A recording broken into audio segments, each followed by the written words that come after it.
नमस्कार, मैं सोनक मिश्रा आपका बहुत बहुत स्वागत करता हूं आप सबके अपने चैनल पर। दोस्तों बहुत बहुत स्वागत है आप सबका। सभी छात्रों से निवेदन है, प्लीज वीडियो को लाइक कर दीजिए, शेयर कर सब्सक्राइब कर लीजिए। वीडियो शुरू करने से पहले आप सबसे निवेदन किया जा रहा है। आप दोस्तों हम इस वीडियो में बात करेंगे आप सबके जो बीएड डिग्री धारक हैं उन सब के लिए जो बहुत बड़ी अपडेट निकल कर आ रही है, खासकर सुप्रीम कोर्ट के जो ऑर्डर है, यहाँ पे जो ऑर्डर आया है वहाँ पे ये ऑर्डर कब से जारी होने जा रहा है और कब तक जारी हो जाएगा, और आप सबके जो केबीएस का जो रिजल्ट जारी किया गया वहाँ पे बीएड अभ्यर्थी रिजल्ट नहीं आया, उसमें हम क्या कर सकते हैं, और यहाँ बीपीएससी का जो रिजल्ट जारी किया गया है इसमें लगातार आपको अपडेट मिल भी पा रहा होगा कि आप सब देख पा रहे हैं बीपीएससी में कितनी धांधलेबाजी हुई है। ठीक है, यहां बीएड का रिजल्ट ना जारी किए जाने के बावजूद भी बीपीएससी ने मेरिट में घोटाला करने को लेकर अपडेट निकल कर आ रहा है कि बीपीएससी ने, शिक्षा विभाग ने मेरिट में घोटाला किया है और यहां पर भी रिजल्ट बहुत धांधलेबाजी हो गई है। और बीपीएससी में जितने भी छात्र बिहार शिक्षक भर्ती एग्जाम दिए हैं वो कहीं ना कहीं धांधली का शिकार हो गए हैं और कहीं ना कहीं वो लगातार मेरे तो कहना है कि पैसे लेकर के सीट बुक कर दिया गया है। ठीक है, तो बहरहाल इन सभी मुद्दों पर हम चर्चा करेंगे और बारी बारी से हर एक अपडेट आपको रूबरू कराएंगे। उससे पहले जितने भी छात्र हमको देख रहे हैं सभी छात्रों से निवेदन है,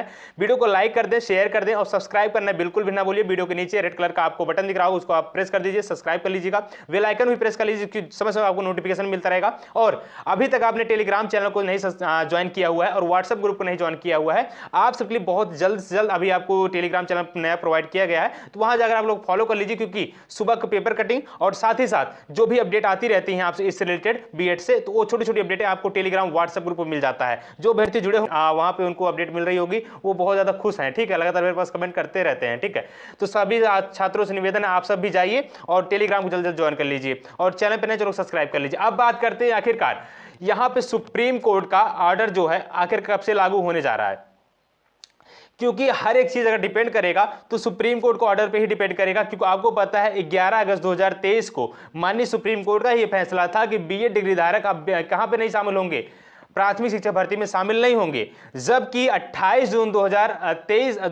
2018 को एनसीईटी के गजट ये रहता है कि जितने भी डिग्री धारक हैं वो प्राथमिक में शामिल हो सकें, जिसके तहत हमारे अभ्यर्थियों ने बीएड किया हुआ है और बीएड करने के बाद वो प्राथमिक शामिल हो रहे थे। लेकिन लगातार डीएलएड के छात्रों से ये डीएलएड छात्रों ने ये मुहिम छेड़ा कि बीएड को बाहर किया जाए प्राथमिक से, जिसको लेकर के वो सबसे पहले राजस्थान से हमारे अभ्यर्थी बाहर होते हैं। इसके बाद यहाँ पे हमारे अभ्यर्थी सुप्रीम कोर्ट के लेकर आते हैं कि हमें बचा लिया जाए, लेकिन सुप्रीम कोर्ट से हमें राहत नहीं मिलती है, सुप्रीम कोर्ट से हमें बाहर कर दिया जाता है, जिसके बाद से हमारे अभ्यर्थी लगातार इंतजार करते हैं कहीं न कहीं हमारे पक्ष में निर्णय आ जाए और कहीं न कहीं हम लोग शामिल करा लिए जाएं, क्योंकि हम लोग ने 2 साल 3 साल समय बर्बाद किया है और 2 से 3 लाख रुपए हमने बर्बाद कर दिया है। ऐसे में अगर चीजें नहीं होती हम सब के हक में तो हम सब अब क्या कर सकते हैं। देखिए आप सबके लिए यहाँ पे एक 13 तारीख का सुप्रीम कोर्ट ऑर्डर आने वाला था, सुनवाई होने वाली थी। एक आपकी 19 तारीख को सुनवाई हुई। तो यहाँ पर सब मिलाकर अगर मैं केस की बात करता हूँ, चाहे वो एमपी की बात आप कर लीजिए, चाहे आप छत्तीसगढ़ की बात कर लीजिए, चाहे आप यहाँ यूपी की बात कर लीजिए, चाहे आप उड़ीसा की बात कर लीजिए, चाहे महाराष्ट्र की बात कर लीजिए, चाहे आप यहाँ पे बिहार की बात कर लीजिए, सभी जगहों पर बीएड अभ्यर्थियों को चुन चुन कर निकाला जा रहा है। ये चीजें कहां तक सही है। और एक चीज ये भी देखे होंगे कि बिहार सरकार 25 सितंबर को एसएलपी दायर करती है सुप्रीम कोर्ट, जिसकी सुनवाई पहले 9 अक्टूबर को होती है, फिर उसी को 13 अक्टूबर को शिफ्ट कर दिया जाता है। फिर वो एक केस और इसमें इन्वॉल्व होता है दीपांकर गौरव का, यहां पर आप देख सकते हैं पूरी चीज आपको दिखाई दे रहा होगा। दीपांकर गौरव वाली केस जो होती है उसमें अभ्यर्थियों को लेकर और बिहार सरकार उसमें इन्वॉल्व हो जाती है, पार्टी बन जाती है और कहती है, सुप्रीम कोर्ट सवाल पूछती है आखिर हमने आपने किस तथ्य पे बाहर कर दिया है, इसका जवाब हम चाहते हैं, क्योंकि इसमें कहां हम लोग की गलती है। एनसीईटी ने जब 2018 को बोला था हम लोग यहां पे शामिल रहेंगे, तभी तो हम लोग ने किया था। कम से कम अगर ये निर्णय आप सुना रहे हैं तो हमें कब से आप लोग एलिजिबल करेंगे ये भी बता दीजिए, क्योंकि 2018 से अगर आप बाहर करेंगे तो एनसीटी पर आपने क्या सजा दिया है, एनसीटी को आपने क्या सजा दे रहे हैं, इसको भी हमको आप बता दीजिए, है कि नहीं। क्योंकि भाई एनसीटी के गजट ने बोला था कि 28 जून 2018 से आप लोग बीएड करिए, हम आपको प्राथमिक शामिल कर लेंगे। जब हमने एनसीटी गजट के अनुसार ही बीएड किया हुआ है तो आपने कैसे हमको यहां से बाहर कर देते हैं। ये चीजें आपको सुप्रीम कोर्ट से लगातार अभ्यर्थी पूछते हैं, जिसको लेकर सुप्रीम कोर्ट एक नई डेट दे देती है 30 अक्टूबर को। लेकिन इसको भी मैंने आपको अपडेट बता दी मेरे भाई, ये डेट शिफ्ट हो चुकी है, अभी ये किसी नई डेट नहीं आई है। बहरहाल ये सूचनाएं हैं कि ये 30 तारीख की सुनवाई नहीं होगी, जो सूचनाएं हैं कि दीपावली बाद हो सकती है। ठीक, दीपावली बाद सुनवाई हो सकती है। अब ध्यान रखिएगा, केवीएस का रिजल्ट, बीपीएससी का रिजल्ट और साथ साथ ये नियम कब लागू होगा, इन बिंदुओं पर चर्चा कर रहे हैं, ठीक है। लेकिन उससे पहले फिर से रिक्वेस्ट है, वीडियो को लाइक कर दीजिए, शेयर कर दीजिए, सब्सक्राइब अभी तक नहीं किया सब्सक्राइब कर लीजिएगा और टेलीग्राम चैनल को, व्हाट्सएप ग्रुप को जल्दी जल्दी फॉलो कर लीजिए, ठीक है।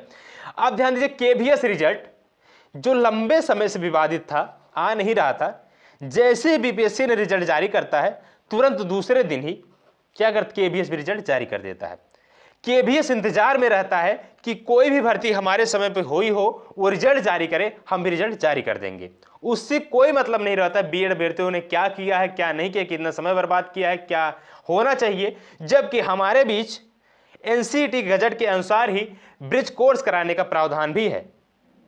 आपको बता दिया, यूपी में केंद्र सरकार या गृह मंत्रालय से ये नोटिस आई थी कि आप नोटिस दे सकते हैं कि अभ्यर्थियों को ब्रिज कोर्स आप करा दीजिए। तो 69,000 शिक्षक भर्ती में जितने बीएड नियुक्त हुए हैं सभी को ब्रिज कोर्स कराया जाने वाला है। अब उनको बाहर करके दिखा दीजिए हमें, आप बीएड डिग्री धारक हो चाहे कोई भी हो, आप उनको बाहर करके दिखा दीजिए। वो जब ब्रिज कोर्स कर ले रहे हैं तो कोई भी उनको बाहर नहीं कर सकता है, कोई भी आ जाए, समझ रहे ना। तो इसलिए जब हमारे पास ब्रिज कोर्स कराने का ऑप्शन एक है तो ऑलरेडी, तो आपने रिजल्ट क्यों नहीं जारी किया। और दूसरी चीज, माननीय सुप्रीम कोर्ट ने यह नहीं बोला था कि इस दिन से पहले रिजल्ट नहीं जारी कर सकते हैं आप। रिजल्ट आप जारी किए होते, इसके बाद जो विवाद होता देखा जाता, लेकिन आपने रिजल्ट नहीं जारी किया, कहीं ना कहीं आप भी बचते नजर आए। अब बात आती है आखिरकार सुप्रीम कोर्ट निर्णय कैसे सुनाएगा।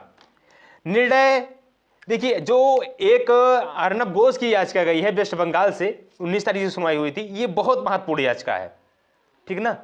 रेट्रोस्पेक्टिव जो नहीं है, कहने का मतलब ये है कि रेट्रोस्पेक्टिव होता है बच्चों की 11 अगस्त 2023 का अगर ये मामला है, अगर रेट्रोस्पेक्टिव लागू होता है तो ये नियम 2018 से लागू हो जाएगा। अगर 2018 से सुप्रीम कोर्ट कह देता है कि 2018 से जो भी बीएड की भर्ती हुई है, जिस बीएड नियुक्त हुआ है, जो बीएड किया हुआ है, वो प्राथमिक में नहीं शामिल होंगे, तो आप समझिए कितनों का घर उजड़ने वाला है।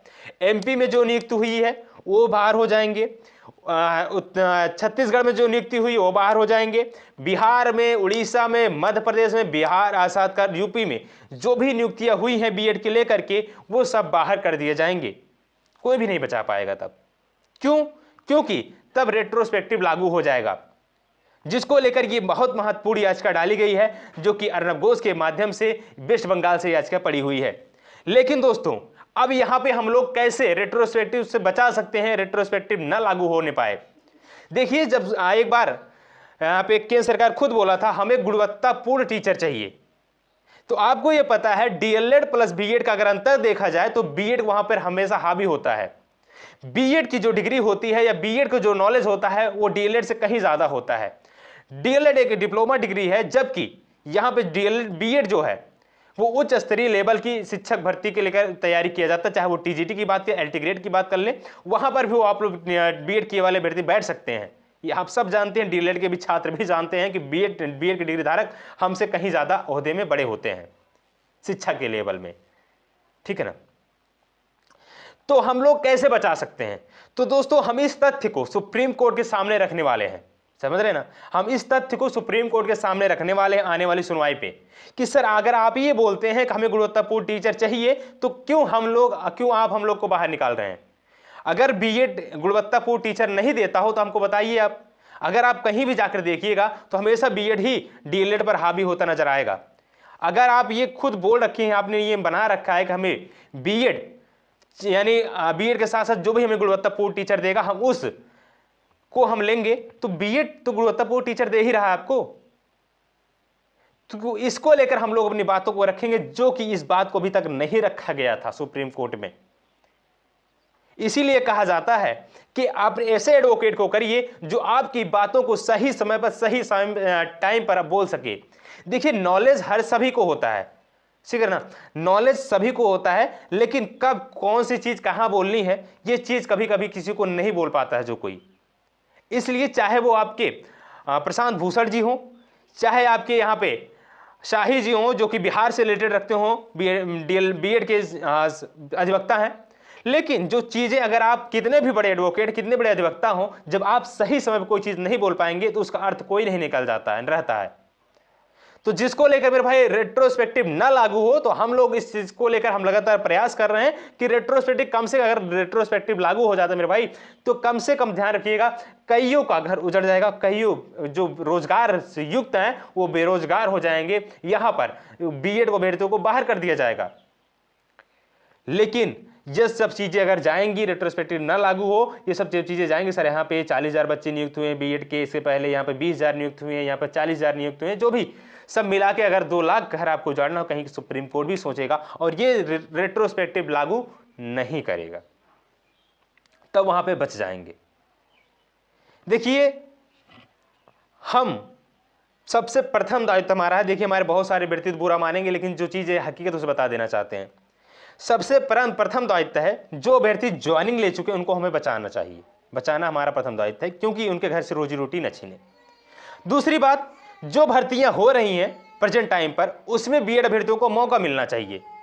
तीसरी बात तब हमारी आती है, तब बीएड हमेशा के लिए लागू होना चाहिए। लेकिन अगर 2 मांगे हमारी पूरी हो जाती हैं तो हम समझ लीजिए केस को जीत गए हैं, क्योंकि ये अगर हम किसी के, देखिए दोस्तों, अगर हम किसी को 2 रोटी दे नहीं सकते हैं, 2 रोटी छीनने का अधिकार हमें नहीं है।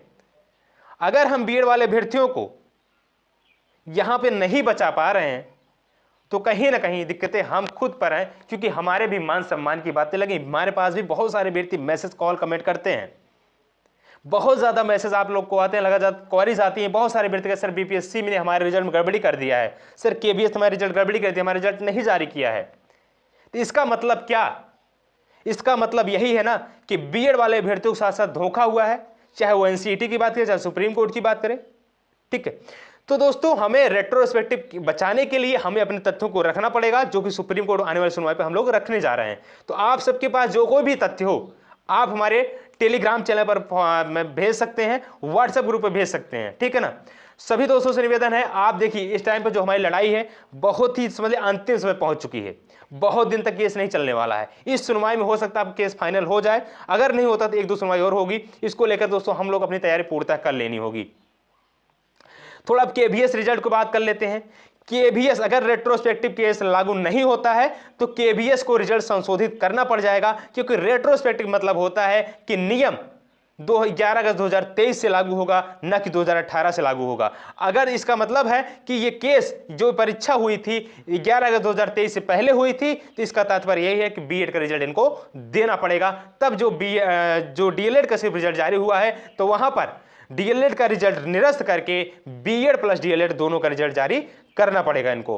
ठीक उसी प्रकार बीपीएससी की अगर बात करते हैं, सबसे पहले इस भर्ती परीक्षा पर तो तलवार लटकी हुई है। ये भर्ती परीक्षा निरस्त होने का कार्य पर आ ही गई है, क्योंकि लगातार अभ्यर्थी मांग कर रहे हैं, रिजल्ट में गड़बड़ी हुई है, मेरिट लिस्ट में धांधलेबाजी हुई है, घोटाला हुआ है। जो अभ्यर्थी 68 से ज्यादा मेरिट लिस्ट में नाम होने के पश्चात उनका सिलेक्शन नहीं हुआ है, वहीं 30-35 नंबर पाने वाले बच्चों का हो गया है। कोई अभ्यर्थी 2019-2011 के न तो उनके स्टेट न तो बीटेड डिग्री उनके पास है, इसके बावजूद भी उनका सिलेक्शन हो जाता है। ये वो दूसरे स्टेट को होते हैं, उसके बावजूद भी उनका सिलेक्शन हो जाता है। ये कहाँ का है? इसका मतलब कहीं न कहीं धांधलेबाजी बहुत बड़े पैमाने में हो चुकी है, जिसको लेकर अभ्यर्थी लगातार मांग कर रहे हैं कि रिजल्ट को निरस्त कर दिया जाए, पुनः रिजल्ट जारी किया जाए, जबकि बीपीएससी अभी तक चुप्पी साधे हुआ है। बहरहाल अगर रिजल्ट निरस्त नहीं होता है किसी कारणवश, तो अब क्या हो सकता है?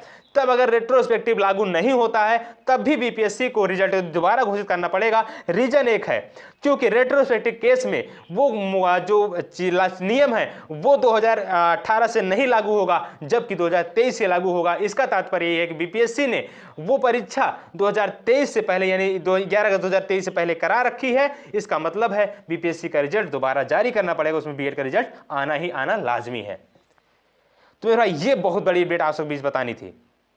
इसमें आप सबकी केस जीतता हुआ नजर आ रहा है, तो इसमें आप सब सपोर्ट करिए, वीडियो को लाइक करिए, शेयर करिए। आपको जो भी डाउट्स हो रहा है प्लीज कमेंट करिए।